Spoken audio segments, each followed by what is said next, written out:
ಎಲ್ಲರಿಗೂ simple cooking YouTube ಚಾನೆಲ್ಗೆ ನಿಮ್ಮೆಲ್ಲರಿಗೂ ಸ್ವಾಗತ. ಇವತ್ತು ಮಾವಿನಕಾಯಿ ತೊಕ್ಕನ್ನು ಹೇಗೆ ಮಾಡೋದು ಅಂತ ನೋಡೋಣ. ಅದಕ್ಕೆ ನಮಗೆ 1 kg ಮಾವಿನಕಾಯಿ ತೊಗೊಂಡಿದ್ದೀವಿ. ತೋತಾಪುರಿ ಮಾವಿನಕಾಯಿ. ಇದಕ್ಕೆಲ್ಲ ತೋತಾಪುರಿ ತೊಗೊಂಡ್ರೆ ತುಂಬಾ ಚೆನ್ನಾಗಿರುತ್ತೆ, ಹುಳಿ ಹುಳಿಯಾಗಿರುತ್ತೆ. ಸೊ ಕಾಯಿ ಮಾವಿನಕಾಯಿ ತೊಗೊಂಡಿದ್ದೀವಿ, 1 kg ತೋತಾಪುರಿ ಮಾವಿನಕಾಯಿ.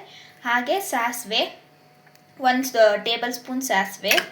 ಹಾಗೆ ಒಗ್ಗರಣೆಗೆ ಒಂದು 4 ರಿಂದ 5 ಕರಿಬೇವಿನ ಸೊಪ್ಪು ಹಾಕೋಬೇಕು. ನಾವು ಜಾಸ್ತಿ ತೊಗೊಂಡಿದ್ದೀವಿ, ಅಷ್ಟು ಹಾಕ್ಕೊಂಡ್ರೆ ಸಾಕಾಗುತ್ತೆ. ಹಾಗೆ 10 ಸೇಲಂ ಮೆಣಸಿನ್ಕಾಯಿ, 10 ಬ್ಯಾಡಗಿ ಮೆಣಸಿನ್ಕಾಯಿ. ಮೆಣಸಿನ್ಕಾಯಿ ನಿಮಗೆ ಕಲರ್ ಜಾಸ್ತಿ ಬೇಕು ಅಂದರೆ ಬ್ಯಾಡಗಿ ಜಾಸ್ತಿ ತೊಗೊಳ್ಳಿ, ಖಾರ ಜಾಸ್ತಿ ಬೇಕು ಅಂದರೆ ಸೇಲಂ ತೊಗೊಳ್ಳಿ. ನಾವು 10 ತೊಗೊಂಡಿದ್ದೀವಿ 1 kgಗೆ.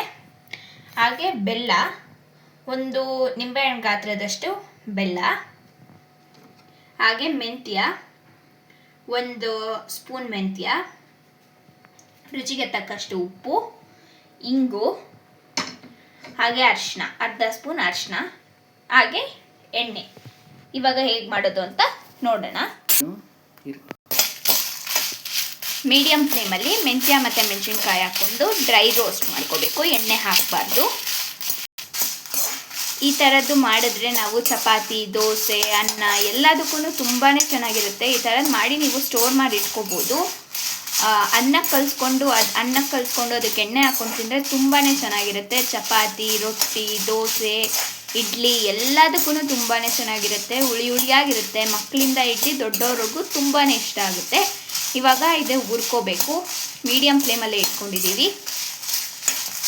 ಇದಾದಮೇಲೆ ಇವಾಗ ನಾವು ಇದನ್ನು ಡ್ರೈ ರೋಸ್ಟ್ ಮಾಡ್ಕೊಂಡಿರೋದನ್ನು ಪೌಡರ್ ಮಾಡ್ಕೊಳ್ಳೋಣ. ಇದಕ್ಕೆ ನೀರು ಹಾಕಲೇಬಾರ್ದು, ಆವಾಗ ಅದು ಕೆಟ್ಟೋಗುತ್ತೆ.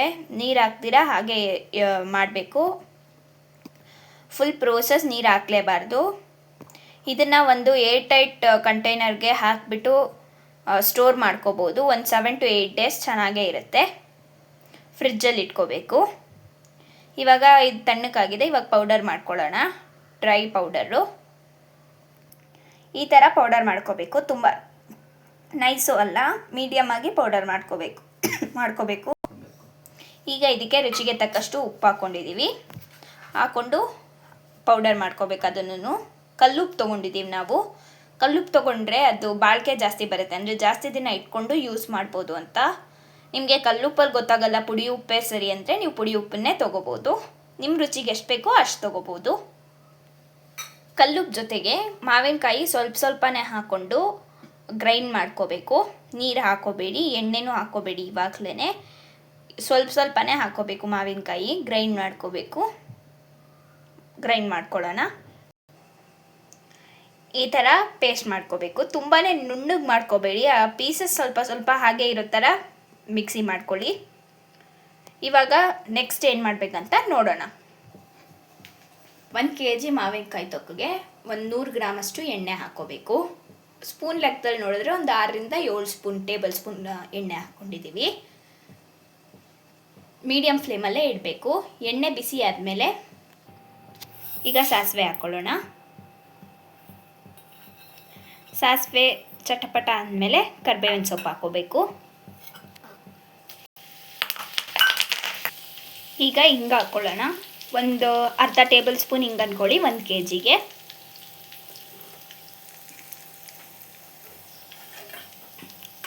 ಇದೆಲ್ಲ ಸ್ವಲ್ಪ ಬಿಸಿ ಆದಾಗ ನಾವು ಮಾವಿನಕಾಯಿ ತೊಕ್ಕನ್ನ ಹಾಕ್ಕೊಳ್ಳೋಣ. ಮಾಡಿಟ್ಕೊಂಡಿರೋಂಥ ಪೇಸ್ಟನ್ನ ಹಾಕೋಬೇಕು. ಎಣ್ಣೆ ಸ್ವಲ್ಪ ಜಾಸ್ತಿನೇ ಹಾಕ್ಕೊಳ್ಳಿ, ಯಾಕೆಂದರೆ ಅದು ಪ್ರಿಸರ್ವೇಟಿವ್ ಆಗಿರುತ್ತೆ ಅಲ್ವಾ, ಅದು ಕೆಡಲ್ಲ ಆವಾಗ, ಅದಕ್ಕೆ ಬೇಗ ಕೆಡಲ್ಲ ಅಂತ. ಈ ಥರ ಹಾಕ್ಕೊಂಡು ಚೆನ್ನಾಗಿ ಮಿಕ್ಸ್ ಮಾಡ್ಕೋಬೇಕು. ಅರಿಶಿನ ನಾವು ಲಾಸ್ಟಲ್ಲಿ ಹಾಕ್ಕೊಳ್ಬೇಕು, ಯಾಕೆಂದರೆ ಅದು ಎಣ್ಣೆಲಿ ಕಾದಾಗ ಕಪ್ಪಗಾಗ್ಬಿಡುತ್ತೆ, ಆವಾಗ ನಮ್ಮದು ತೊಕ್ಕಿನ ಕಲರು ಬೇರೆ ಆಗುತ್ತೆ. ಸೊ ತುಂಬಾ ಚೆನ್ನಾಗಿರುತ್ತೆ, ಎಲ್ಲರಿಗೂ ಇಷ್ಟ ಆಗುತ್ತೆ. ಒಂದ್ಸಲಿ ನೀವು ಖಂಡಿತ ಟ್ರೈ ಮಾಡಿ. ಹಾಗೆ ಹೇಗಿತ್ತು ಅಂತ ಕಮೆಂಟ್ಸಲ್ಲಿ ಹೇಳಿ. ಇವಾಗ ಹಾಕ್ಕೊಂಡ್ಮೇಲೆ ಚೆನ್ನಾಗಿ ಮಿಕ್ಸ್ ಮಾಡ್ಕೋಬೇಕು. ಈ ಥರ ಚೆನ್ನಾಗಿ ಮಿಕ್ಸ್ ಮಾಡ್ಕೋಬೇಕು. ಇದು ಆಂಧ್ರ ಸ್ಟೈಲ್ ಅಲ್ಲ, ಇದು ಕರ್ನಾಟಕ ಸ್ಟೈಲು. ಆಂಧ್ರಲ್ಲಿ ಖಾರ ಜಾಸ್ತಿ ಯೂಸ್ ಮಾಡ್ತಾರೆ. ಅದು ರೆಸಿಪಿ ಬೇಕಂದರೆ ನೀವು ಕಮೆಂಟ್ ಮಾಡಿ, ನಾವು ಹೇಳ್ಕೊಡ್ತೀವಿ. ಈ ಥರ ಚೆನ್ನಾಗಿ ಎಣ್ಣೆನ ಮಿಕ್ಸ್ ಮಾಡ್ಕೋಬೇಕು, ತೊಕ್ಕನ್ನ ಎಣ್ಣೆನ. ಆವಾಗ ಕೆಡಲ್ಲ ಅಂತ ನಾವು ಎಣ್ಣೆ ಜಾಸ್ತಿ ಹಾಕ್ಕೊಂಡಿದ್ದೀವಿ. ಬೆಳ್ಳುಳ್ಳಿ ತಿನ್ನೋರು ಬೆಳ್ಳುಳ್ಳಿ ಇಷ್ಟ ಇದ್ದರೆ ಮಿಕ್ಸಿ ಮಾಡ್ಕೊಳ್ಳೋವಾಗಲೇ ಹಸಿ ಬೆಳ್ಳುಳ್ಳಿ ಹಾಕೋಬೋದು.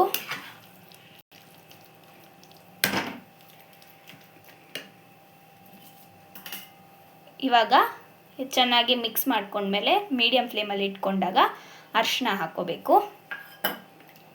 ಅರಿಶಿನ ಹಾಕ್ಕೊಂಡು ಮತ್ತೆ ಚೆನ್ನಾಗಿ ಮಿಕ್ಸ್ ಮಾಡ್ಕೋಬೇಕು. ಆವಾಗ ಯೆಲ್ಲೋ ಕಲರ್ ಬರುತ್ತೆ ಅಂತ. ಹಾಗೆ ಅರಿಶಿನ ಹಾಕಿದ್ರೆ ಕೆಡಲ್ಲ ಬೇಗ ಅಂತ. ಇದು 1 ವಾರ ಅಂತ ನಾವು ಹೇಳ್ತೀವಿ, ಆದರೆ ನೀವು 1 ವಾರದಿಂದ 15 ದಿನದವರೆಗೂ ಕ್ಲೀನಾಗಿ ಇಟ್ಕೊಂಡ್ರೆ ಇಟ್ಕೋಬೋದು.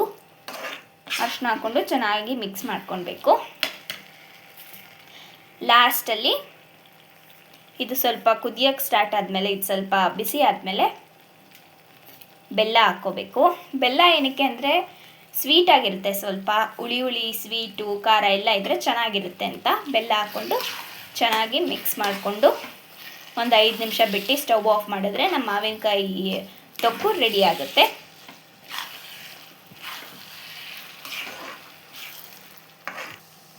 ನೋಡಿದ್ರಲ್ಲ ತೊಕ್ಕು ಮಾಡೋದು ಎಷ್ಟು ಸಿಂಪಲ್ ಆ್ಯಂಡ್ ಈಸಿಯಾಗಿರುತ್ತೆ ಅಂತ.